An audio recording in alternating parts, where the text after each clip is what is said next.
Money management यानी पैसों का सही प्रबंधन अनेक स्तर पर होता है। आप अपने पैसे के साथ क्या करते हैं, कैसे कर रहे हैं और कहाँ खर्च कर रहे हैं, यही जानने के लिए आइए सुनते हैं आज की इस बुक समरी को। नमस्कार देवियों और सज्जनों, मैं आपका फ्रेंड फिलोसोफर एवं गाइड डॉक्टर सुदीप आज आपको ले चलता हूँ मनी मैनेजमेंट की एक अद्भुत किताब how to manage money like a pro की बुक समरी या यूं कहे सारांश पेश कर रहा हूँ। शुरुआत में चलिए हम आपसे कुछ प्रश्न पूछते हैं और देखते हैं कि आपके अंदर कैसा रिएक्शन आता है। क्या हम अपना फाइनेंस खुद मैनेज कर सकते हैं? तो इसका सीधा जवाब है हाँ, परंतु हम अक्सर पर्सनल फाइनेंस मैनेज करने में फेल हो जाते हैं। इसका कारण है कि या तो हमारे पास कोई गोल्स नहीं है या फिर हमारे गोल्स ही बदल जाते हैं। इसके अलावा हमें हमेशा ऐसे प्रचार को झेलना पड़ता है जो कि और कुछ नहीं आइडिया बेचते हैं। इससे हमारे अंदर इच्छाएं जन्म लेती हैं, जैसे क्यों ना नए फ़ोन का मॉडल खरीद लें या फिर नई कैमरा ले लें, या हम क्यों ना इस बार लद्दाख जाएं, या फिर पड़ोस के गुप्ता जी भी तो विदेश यात्रा कर आए हैं तो क्यों ना हम भी करें, इत्यादि इत्यादि। दरअसल ये सारे ट्रैवल ब्लॉग्स स्टार्टअप्स सिर्फ इसी बात का बिजनेस करते हैं। जान रखिए कि अगर सामान बेचा जाए तो ठीक है, पर जब कोई सामान ही नहीं बिका तो असलियत में आप ही सामान हैं।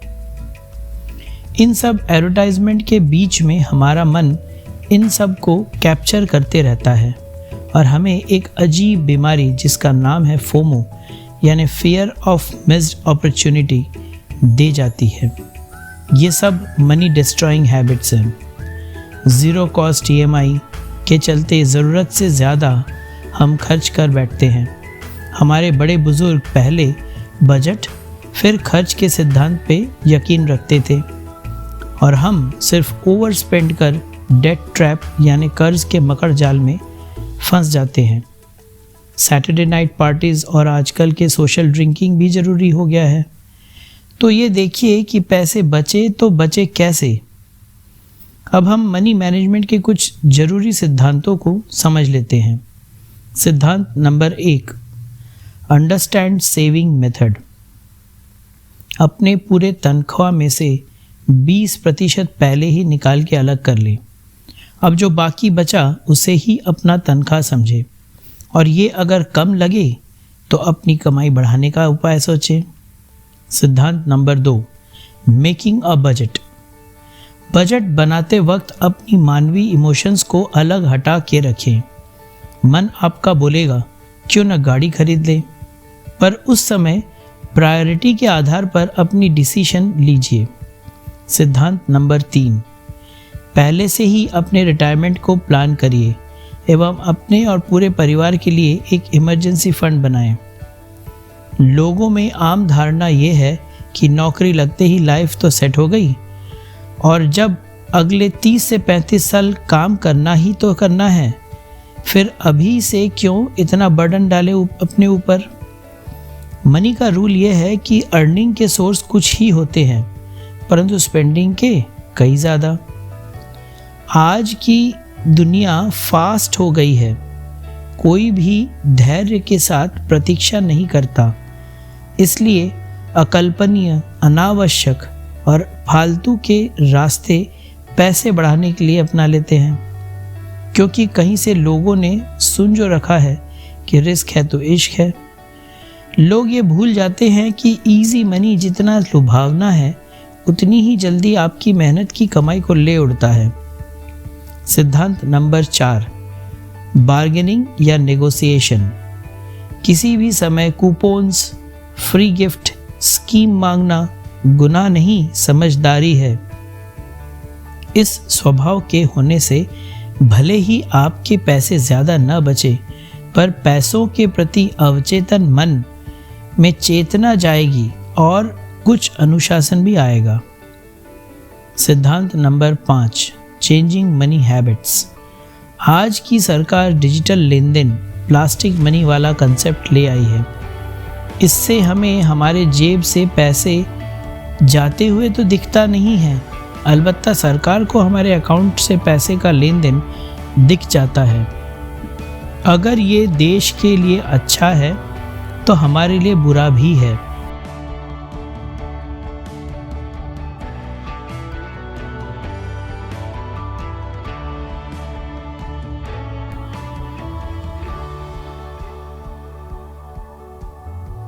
कारण कि अब हमारे अवचेतन मन को पैसे का खर्च होते देखने नहीं मिलता और हम कई बार जोरदार प्रोपागेंडा यानी कि प्रचार से प्रेरित होकर चीज़ें खरीदते चले जाते हैं। सिद्धांत नंबर 6, मनी मैनेजमेंट का एक और मंत्र है कि डोंट गो फॉर कैशबैक। जितने भी ऐप्स होते हैं वो आपसे गैर ज़रूरत की चीज़ें ही खरीदवा देते हैं, जैसे buying costly phones, gym supplements, grooming classes, गैर ज़रूरत की मूवीज़ इत्यादि इत्यादि। सिद्धांत number 7, if you save money today, tomorrow it will save you from hardships. Starbucks पे कॉफ़ी के साथ फ़ोटो खिंचवाना ही है, लद्दाख महाबलेश्वर जाना ही है, क्योंकि यही सब तो सब कर रहे हैं। सैटरडे नाइट पार्टी नहीं की तो बोरिंग कहलाएंगे, और पड़ोसी के कार जितनी लंबी कार अगर ना हो तो हम हॉट कैसे कहलाएंगे। पैसों के प्रबंधन का मतलब ये है कि using optimal money at optimal place and time, यानी अपनी खर्च करने का स्वरूप किसी के देखा देखी न चले, और अगर ऐसा है तो फौरन ठहर के देखिए कि आपका ज़्यादातर पैसा कहाँ जा रहा है। अगर आपको लगता है कि ज़रूरत से ज़्यादा खर्च हो रहा है तो पहले ही ज़रूरत के पैसे को बाहर निकाल लें और मान लें कि जो बचा है वही आपकी तनख्वाह है। वैसे भी ये माना जाता है कि जितना एफर्ट हम पैसों को कमाने में लगाते हैं, अगर उसका आधा भी अगर बचत और निवेश में करें तो बहुत कुछ ज़िंदगी में बन सकती है। Factors affecting personal finance.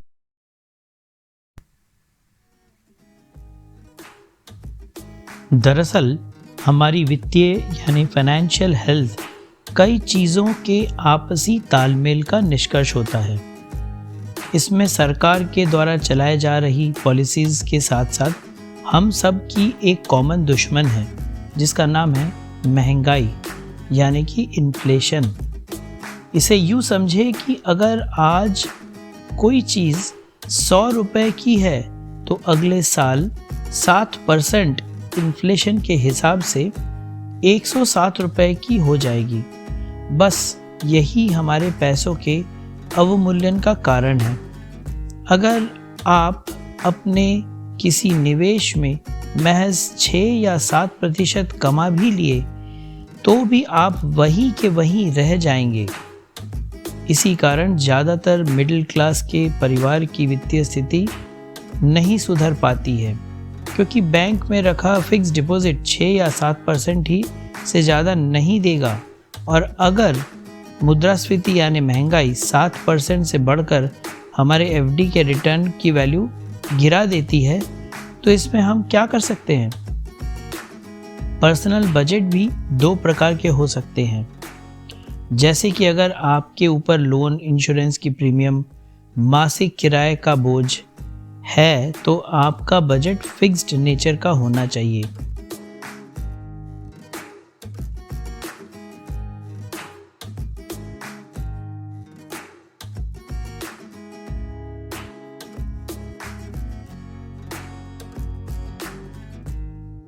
एक बजट शादी का प्लान कुछ इस तरह से हो कि लड़का और लड़की वाले दोनों मिलकर एक ही जगह को रेंट पे ले लें और एक सादगी भरी शादी कराकर बाकी के बचे पैसे का फिक्स डिपॉजिट कर दूल्हा दुल्हन की नई जिंदगी के बेहतरी के लिए बचा लें तो बहुत बढ़िया होगा।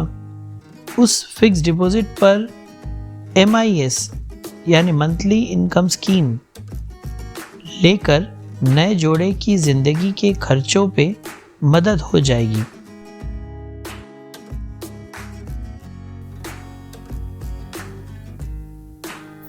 कोई भी ट्रिप प्लान करें तो एक अनुमानित बजट बना के रख लें और उसी दायरे में खर्च करें।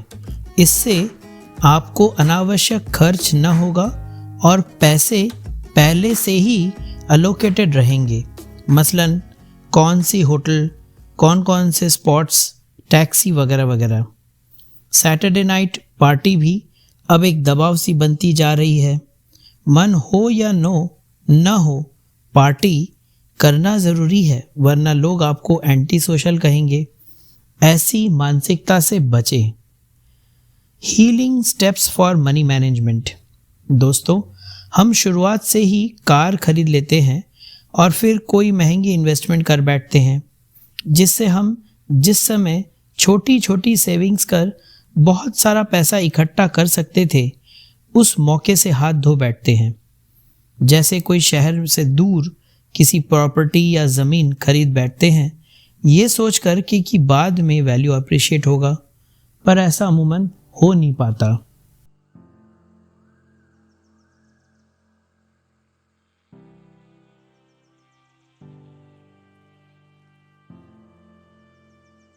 आप वित्तीय वर्ष के शुरुआत से ही प्लान करनी होगी।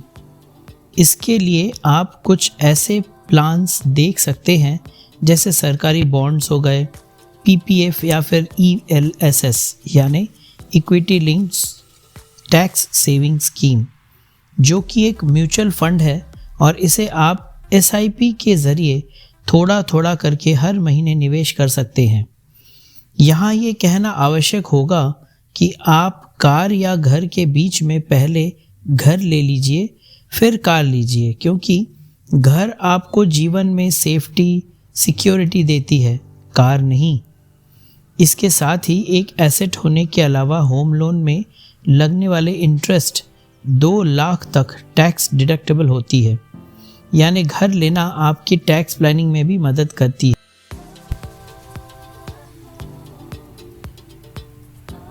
इसके अलावा आप अपने और पूरे परिवार के लिए हेल्थ इंश्योरेंस ज़रूर लें, जिससे कि आपका परिवार, खास तौर पे बुजुर्ग माता पिता के स्वास्थ्य पे होने वाले खर्चों का भी देखभाल आपकी मंथली बजट को गड़बड़ा न दे। अपने लिए 2 प्रकार के गोल्स रखें, शॉर्ट टर्म और लॉन्ग टर्म। ये गोल्स कुछ आपकी उम्र पर भी निर्भर करती है, पर मोटे तौर पे शॉर्ट टर्म गोल्स वो होते हैं जो अगले 2 से 3 साल में आप अचीव कर पाएंगे। जैसे कितने की FD या RD खोलें, स्टॉक्स और म्यूचुअल फंड में निवेश कितना करेंगे। ऐसे गोल्स आपको अपने ट्रैक से भटकने नहीं देंगी। हर हमेशा एक समय पे एक से ज़्यादा लोन लेने से बचें, और ऐसा कभी करना भी पड़े तो उस लोन को समय से पहले, या जिसे कहें प्री टर्म, चुकाने का प्रयास करें, जो आपसे ज़्यादा इंटरेस्ट वसूल कर रहा है। जैसे एजुकेशन और कार लोन में कार लोन जल्दी निपटा दीजिए। फाइनेंस या वित्तीय क्षेत्र में क्रेडिट कार्ड एक तरह से शुगर जैसी बीमारी है, और एक बार आपको इसकी आदत लग जाए तो आसानी से छोड़ती नहीं है। मेरी एक बात ध्यान से सुनिएगा, आप हर एसेट क्लास में थोड़ी थोड़ी निवेश करें, जैसे gold, real estate, share, mutual fund, government bonds इत्यादि। Knowing the asset class cycle. आपने सुना होगा कि कुछ सालों पहले प्रॉपर्टी के दाम बहुत तेज़ी से बढ़ रहे थे, पर अब नहीं।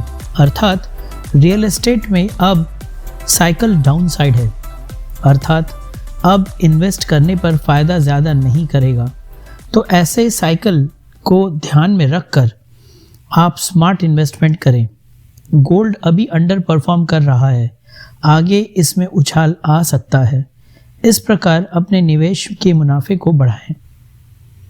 बैलेंस इन इन्वेस्टमेंट। अगर किसी ने पिछले 1 साल में गोल्ड में इन्वेस्ट किया तो ज़्यादा रिटर्न नहीं कमाया, वहीं निफ्टी यानी नेशनल स्टॉक एक्सचेंज 7,000 से चढ़कर 17,000 तक का फासला तय किया है। जाहिर है स्टॉक्स में लगाए पैसे 1-2 साल में डबल हो गए, इसलिए थोड़ा रिसर्च करके सारे ऐसे क्लास में बराबर बांटकर निवेश करें। आपने कई बार सुना होगा या कहा होगा कि यार वो बड़ा लकी है, उसके तो पैसे खूब बनते हैं। अब आप समझ जाएं कि सिर्फ भाग्य के सहारे कुछ भी नहीं होता और आप भी सही समय और सोच और रिसर्च के साथ भाग्य संवार सकते हैं। इसलिए इस तरह की बातें करना छोड़ दीजिए। लक होता है, मैं मानता हूँ, पर उससे भी ज़्यादा ज़रूरी है being at right place at right time. जो इन बातों को समझ गया वो मनी मैनेजमेंट के इस थ्योरी को समझ गया। माह के पहली तारीख को तनख्वाह आते ही सबसे पहले 20% पैसे को अलग हटा ले और बाकी पैसे से काम चलाएं। अगर इसमें कुछ अनकंफर्टेबल लग रहा है तो कोई साइड इनकम तलाश लें, पर इस बचे हुए 80% को ही अपना सैलरी मान लें।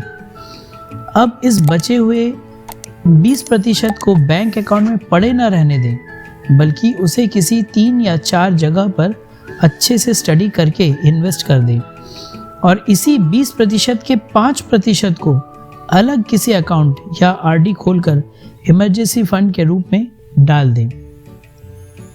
ग्रो करने के लिए आपको मिनिमम 12% के रफ्तार से निवेश को बढ़ाना होगा। इसके लिए थोड़ा स्टॉक्स और गोल्ड पे भी निवेश करें।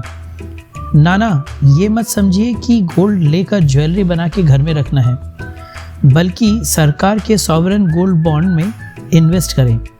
आप इसे अपने डीमेट अकाउंट में रखें और जब चाहें बेच भी सकते हैं। गोल्ड इन्वेस्टमेंट लिक्विड होती है, यानी ज़रूरत पड़ने पर गोल्ड तुरंत बेचकर कैश हासिल किया जा सकता है। पैसों के प्रति नज़रिया बदले। अगर एसी खरीदते वक्त 500 रुपये बच जाए तो बचा लीजिए, परंतु पैसे का वैल्यू के साथ कंपेयर करके देखना शुरू करें। आपका दृष्टिकोण सही हो जाएगा।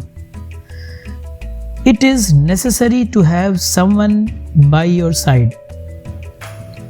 ये वो व्यक्ति होगा जो आपको आपके प्लान से भटकने नहीं देगा और आपको याद दिलाएगा। जी आपकी वाइफ, पेरेंट्स, भाई या बहन हो सकता है। मनी मैनेजमेंट वो आर्ट है जो प्रैक्टिकली करके ही सीखा जा सकता है। अब सोचिए ना, अपने देश में 150 करोड़ में सिर्फ 10% लोग ही ऐसे हैं जो साल के 3 लाख कमा रहे हैं, यानी एक कॉमन पे स्केल से बहुत कम है और बिना निवेश के आप ग्रो ही नहीं कर सकते। अगर आपका निवेश 12% से बढ़ता है और महंगाई यानी इन्फ्लेशन 7% है, तो असल में आप 5% से ग्रो कर रहे हैं। इसलिए बैंक के सिंपल इंटरेस्ट के बदले कंपाउंड इंटरेस्ट से कमाने का प्रयास करें, जो आपके पैसे को ऐड नहीं मल्टीप्लाई करेगा। बुक समरी की ये सफ़र यहीं ख़त्म होता है। आशा है आप सब कुछ सीख और कुछ समझ लिए होंगे। अगली बुक समरी तक हमारे साथ रहें। बहुत जल्द एक नई दिशा बदलने वाली बेस्ट सेलर किताब की समरी लेकर प्रस्तुत होंगे। तब तक के लिए मुझे यानी आपका होस्ट एंड दोस्त डॉक्टर सुदीप को आज्ञा दीजिए। नमस्कार।